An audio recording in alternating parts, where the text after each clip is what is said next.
Shalom saudara-saudara, hari ini kita berselancar dalam kebenaran dalam kitab Wahyu yang sekarang telah sampai Wahyu pasal 4 ayat 1 sampai dengan ayat 3 yang diberi judul Sorga dan Pintu yang Terbuka.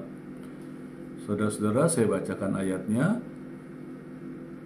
Wahyu 4 ayat 1 sampai dengan ayat 3. Kemudian daripada itu aku melihat sesungguhnya sebuah pintu terbuka di sorga, dan suara yang dahulu yang telah kudengar berkata kepadaku seperti bunyi sangkakala.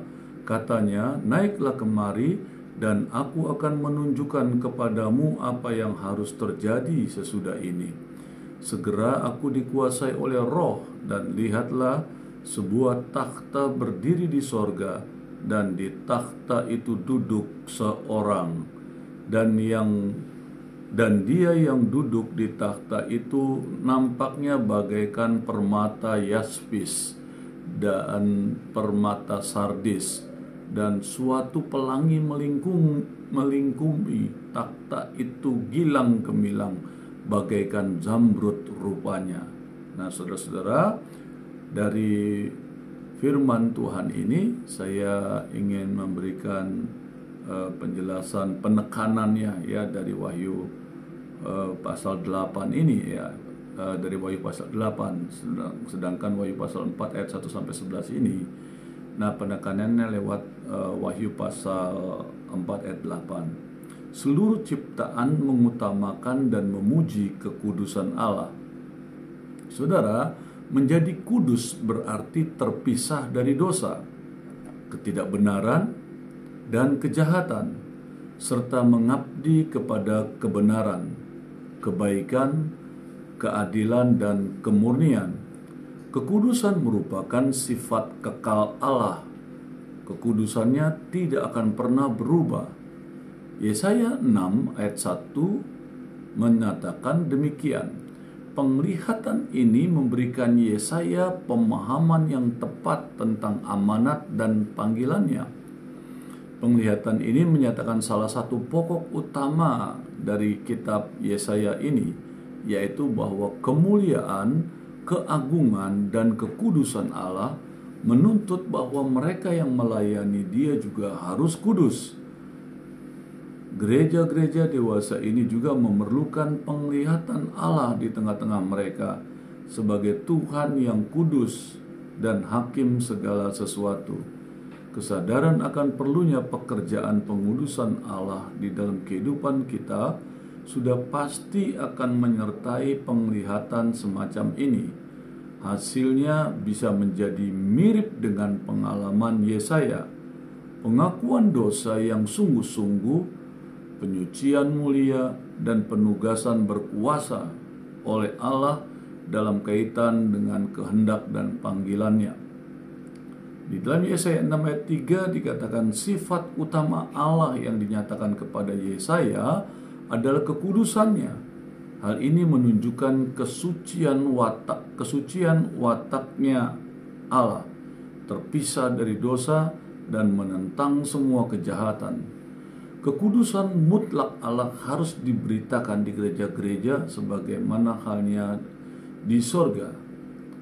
Nah, saudara, di dalam Wahyu pasal 4 ayat 1, kemudian daripada itu aku melihat sesungguhnya sebuah pintu terbuka di sorga, dan suara yang dahulu yang telah kudengar berkata kepadaku seperti bunyi sangkakala.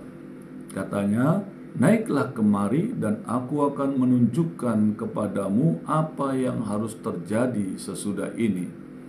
Banyak penafsir Alkitab berpendapat bahwa pada saat ini di kitab Wahyu, saudara, Kristus telah mengangkat orang percaya yang menang dari jemaat-jemaatnya dari dunia. Jadi pengangkatan jemaat yang benar.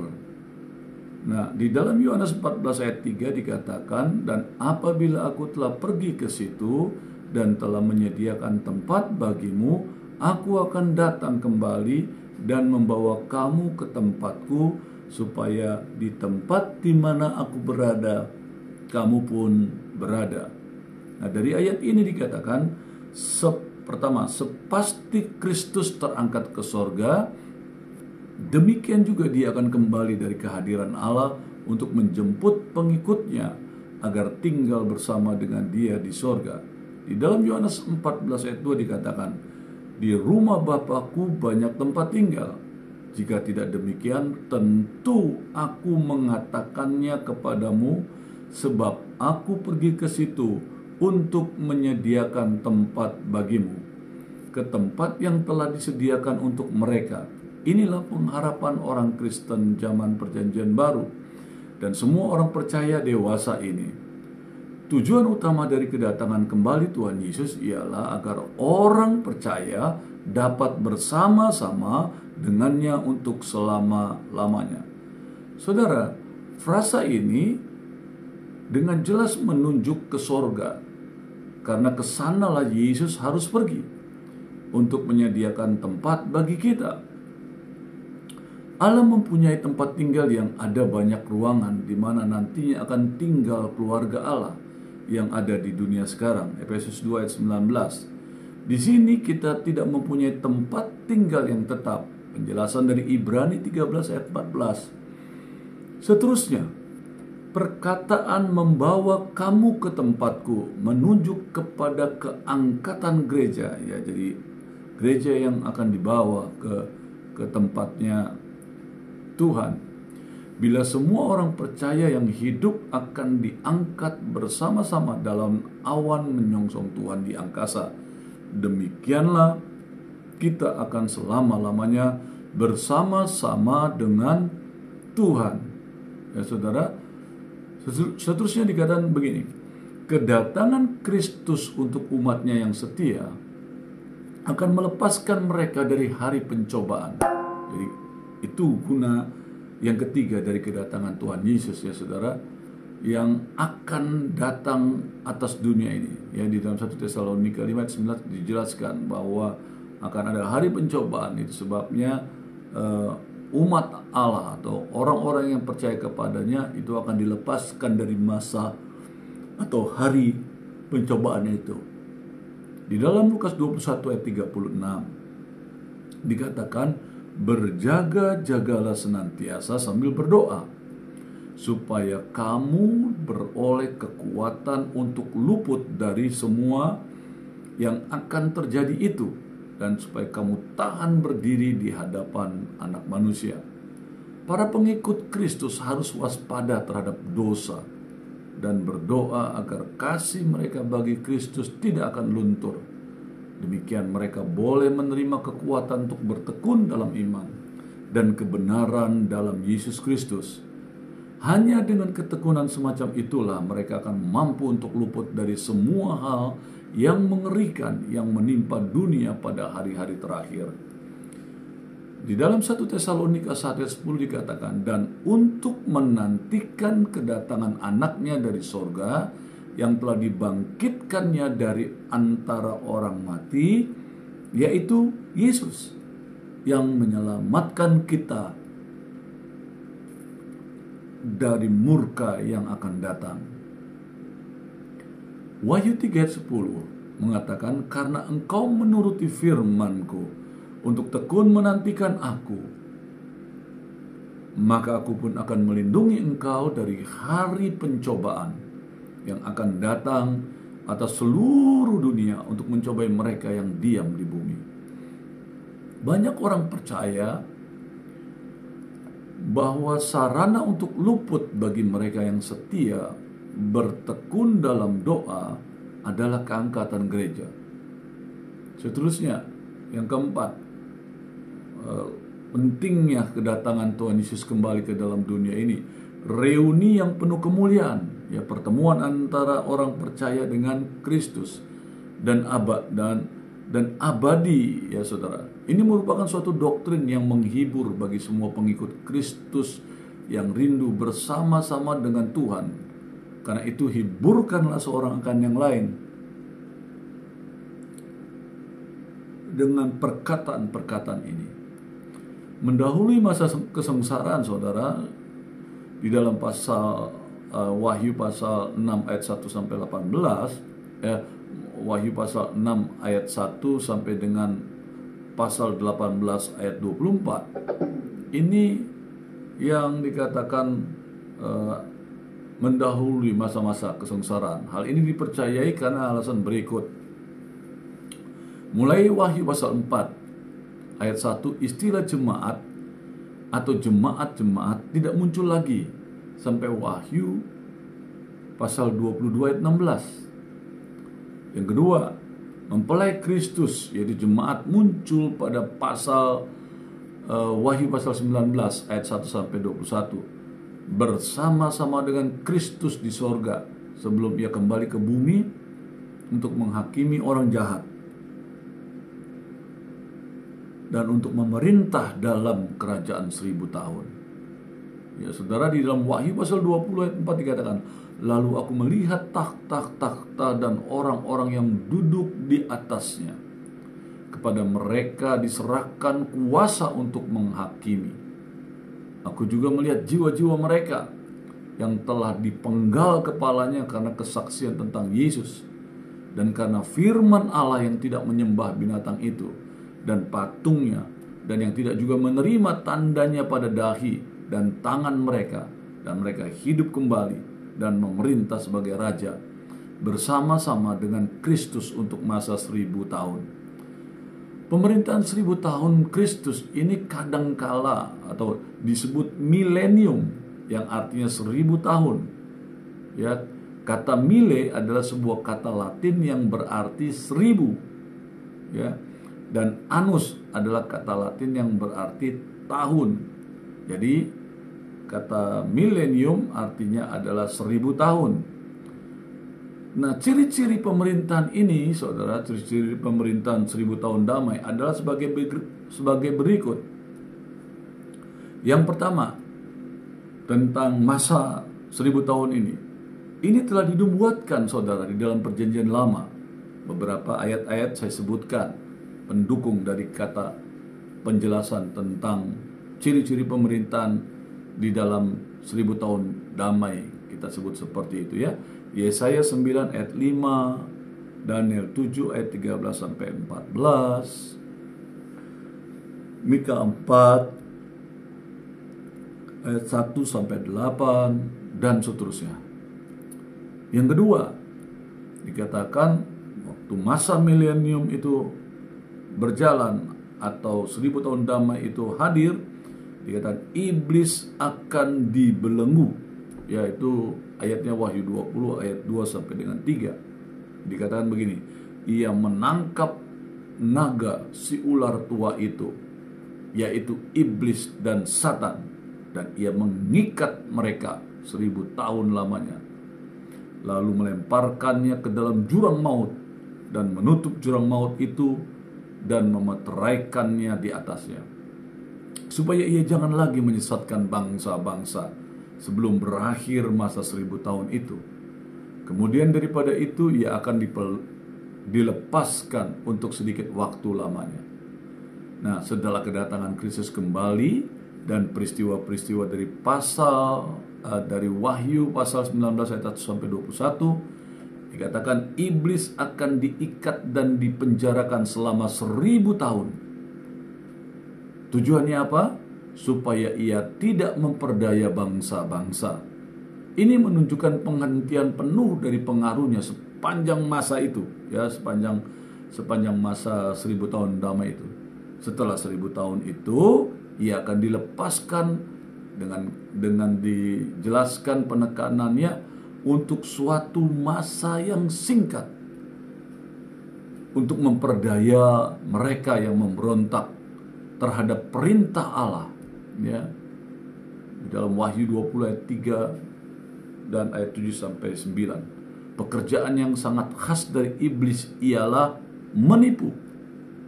Ya, dasar ayatnya Kejadian 3 ayat 13, Matius 24 ayat 24, 2 Tesalonika 2 ayat 9 sampai 10, gitu ya. Bangsa-bangsa yang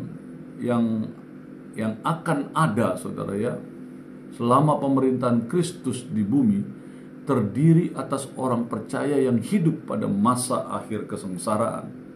Sekalipun kadangkala istilah bangsa-bangsa dipakai secara khusus untuk orang-orang yang tidak percaya, namun Yohanes memakainya juga untuk menuju kepada orang-orang yang telah diselamatkan. Ketiga, pemerintahan Kristus akan bersama-sama dengan orang yang setia dari jemaatnya, dan mungkin juga dengan orang kudus perjanjian lama yang telah dibangkitkan, dan orang yang kudus yang mati syahid dalam masa kesengsaraan. Yang keempat, dikatakan umat, saudara, yang diperintah oleh Kristus akan terdiri atas mereka yang berdiam di bumi dan yang setia kepada Kristus selama masa kesengsaraan dan masa yang hidup sampai kedatangan Kristus, dan mereka yang lahir selama masa milenium. Jadi ini penjelasannya. Di dalam Matius pasal 25 ayat 1 dikatakan, pada waktu itu hal kerajaan sorga seumpama 10 gadis yang mengambil pelitanya dan pergi menyongsong mempelai laki-laki. Perumpamaan mengenai 10 gadis ini menekankan bahwa semua orang percaya harus senantiasa memperhatikan keadaan hidupnya atau keadaan rohani mereka, mengingat Kristus bisa datang pada saat yang tidak diketahui dan tidak diduga. Jadi kalau ada hamba-hamba Tuhan yang berani menyatakan bahwa Yesus akan datang pada tanggal sekian, tahun sekian, saudara melanggar perintah Allah. Tidak boleh, saudara. Ya, karena Yesus sendiri berbicara di dalam Matius pasal 24 bahwa Dia sendiri anak manusia tidak tahu, hanya Allah. Jadi sudah dijelaskan tentang prinsip-prinsip itu. Jadi kita harus taat, ya. Kelalaian untuk memelihara hubungan pribadi dengan Tuhan pada saat kedatangannya kembali berarti akan dikucilkan dari kehadiran dan kerajaannya. Saudara, dikatakan yang membedakan kelompok gadis yang bijaksana dengan yang bodoh ialah bahwa yang bodoh itu tidak memperhitungkan bahwa kedatangan Tuhan akan terjadi pada saat yang tidak terduga. Jadi 5 gadis yang bodoh itu tidak memikirkan bahwa Yesus itu pasti datang pada waktu yang tidak diperkirakan oleh mereka. Ya, itu yang ternyata dikatakan tuh saat yang tidak terduga, suatu saat yang tidak didahului oleh tanda-tanda khusus, saudara. Yang jelas, saudara, di dalam Matius pasal 25 ayat 13, karena itu berjaga-jagalah supaya, saudara, sebab kamu tidak tahu akan hari maupun akan saatnya. Di dalam Matius 24 ayat 36 dikatakan begini, tetapi tentang hari dan saat itu tidak seorang pun yang tahu. Malaikat-malaikat di sorga tidak tahu, dan anak pun tidak, hanya Bapa sendiri. Di dalam ayat 44, sebab itu hendaklah kamu juga siap sedia, berjaga-jaga. Ya, pengertiannya begitu, ya. Karena anak manusia datang pada saat yang tidak kamu duga. Yang kedua, atau yang B, melalui perumpamaan ini juga, ya, perumpamaan tentang 5 gadis yang bodoh dan 5 gadis yang pintar. Dan juga di bagian yang lain, Lukas 18 ayat 8, Kristus menyatakan bahwa sebagian besar gereja tidak akan siaga pada saat Dia datang kembali. Di mana dasarnya? Matius 25 ayat 8 sampai dengan 13. Dengan demikian Kristus menyatakan dengan jelas bahwa Ia tidak akan menunggu sampai semua gereja siap untuk kedatangannya. Jadi Yesus menjelaskan ini, maksudnya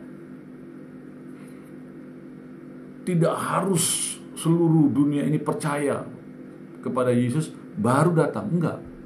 Ya, jadi dari perumpamaan itu jelas. Ya, ada 5 gadis bodoh, 5 gadis yang bijaksana.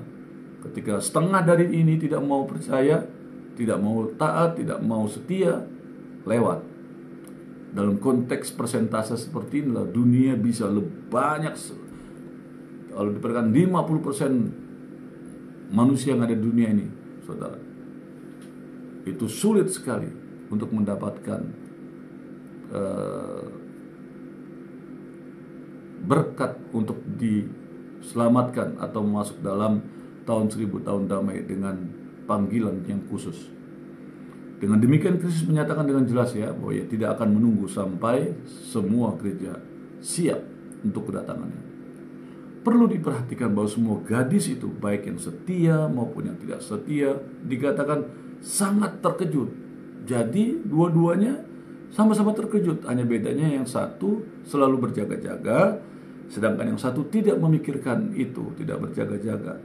Nah, itu yang berjaga-jaga saja bisa kaget, kan dia juga nggak tahu apakah besok atau sekarang, tapi dia berjaga-jaga, begitu datang kaget. Sama ya, kita juga manusia begitu kan, sering ketika kalau saudara bekerja gitu ya, saudara tidak terduga tentunya di depan saudara ada atasan saudara, bisa kaget saudara gitu ya, karena kan biasa begitu ya, orang karena kerja lagi asik terus di depan dia ada atasannya, dia bisa kaget.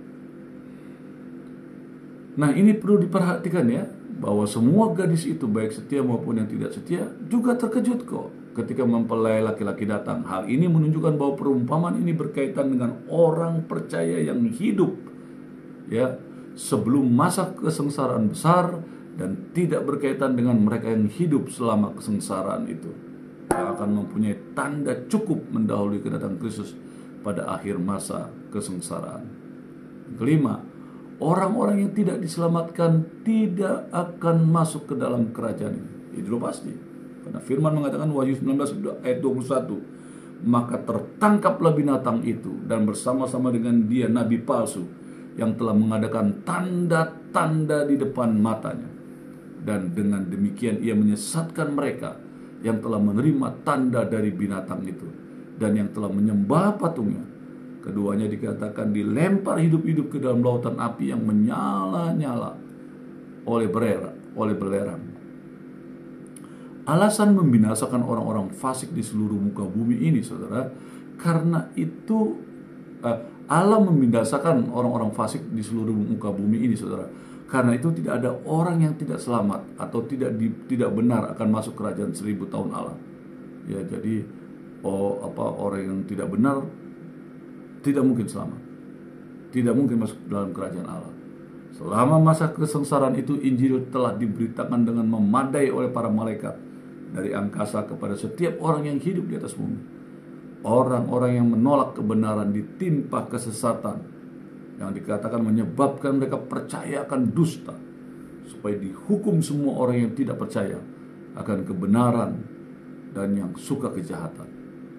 Perhatikanlah bahwa orang-orang yang tidak benar tidak akan mewarisi kerajaan Allah. Mereka akan dipisahkan dari orang-orang benar setelah Kristus datang kembali dalam kemuliaan dan akan diserahkan kepada hukum yang kekal. Yang keenam, mereka yang akan memerintah bersama-sama Kristus jauh melampaui segala bangsa, karena mereka akan melayani dan memerintah baik Israel maupun bangsa-bangsa yang lain. Yang ketujuh dikatakan akan ada kedamaian, keamanan, kemakmuran, dan kebenaran di seluruh bumi. Ya, di dalam Zakaria 2 ayat 5 dikatakan, dan aku sendiri demikianlah firman Tuhan akan menjadi tembok berapi baginya di sekelilingnya, dan aku akan menjadi kemuliaan di dalamnya. Dalam kerajaan 1000 tahun, Yerusalem tidak akan memerlukan tembok, karena Tuhan sendiri yang akan menjadi tembok berapi di sekitarnya. Bahkan yang lebih penting, kemudian Allah di tengah-tengah umatnya akan menjadikan seluruh kota itu suatu bait suci yang dipenuhi kehadirannya. Bahkan kini kehadiran dan kemuliaan Allah di antara umatnya adalah sesuatu yang seharusnya didambakan dan dicari gereja melebihi segala sesuatu. 8 dikatakan alam akan dipulihkan kepada tatanan. Di kedatangan Yesus dikatakan akan memulihkan alam dan kesempurnaannya dan keindahan aslinya. Waktu kedatangan, tapi waktu nanti bumi dihancurkan lain lagi ya, saudara. Ayat 9, yang ke-9, selama pemerintahan ini bangsa-bangsa diharuskan untuk terus beriman pada Kristus dan taat kepada pemerintahannya. Akan tetapi beberapa orang akan memilih jalan pemberontakan dan ketidaktaatan sehingga mereka dihukum. Yang terakhir dikatakan pada akhir masa pemerintahan 1000 tahun ini, kerajaan itu akan diserahkan oleh Yesus kepada Bapa. Kemudian akan dimulai kerajaan Allah dan Anak domba yang terakhir dan kekal selamanya. Di dalam ayat 2-3 dijelaskan, segera aku dikuasai oleh roh, dan lihatlah sebuah takhta berdiri di sorga, dan di takhta itu duduk seorang, dan dia yang duduk di takhta itu nampaknya bagaikan permata yaspis dan permata sardis, dan suatu pelangi melingkungi takhta itu gilang gemilang bagaikan zamrud rupanya. Nah, saudara, Yohanes melihat seorang yang duduk di atas takhta. Dia sama sekali tidak berupaya untuk menggambarkan Allah dalam bentuk yang manusiawi. Yohanes menggambarkan Allah gilang gemilang bagaikan zamrud dan tidak menyebutkan bahwa bentuk apapun. Alkitab selalu menggambarkan Allah memang sering menggunakan peristiwa cahaya. Ya, contoh di dalam ayat 1 Timotius 6 ayat 16, Allah bersemayam dalam terang yang tak terhampiri. Mazmur 104 ayat 2, Allah yang berselimutkan terang seperti kain. Di dalam penglihatan Yohanes, gambaran Allah adalah cahaya yang memancar gemilang dari batu-batu permata dan tidak diketahui tempatnya, jenisnya dari batu-batu permata itu. Ada 3 nama yang disebut di sini, yaitu yaspis, sardis, dan zamrud. Nah, ini 3 nama batu-batu permata yang ada. Dan ini adalah batu permata yang sangat berharga. Ketiga batu ini di dalam Alkitab tertulis di Saudara Yeskel 28, ada di dalam harta kekayaan kerajaan Raja Tirus. Di dalam Keluaran 28 ayat 17, ada di antara batu permata yang dipasangkan pada tutup dada imam besar.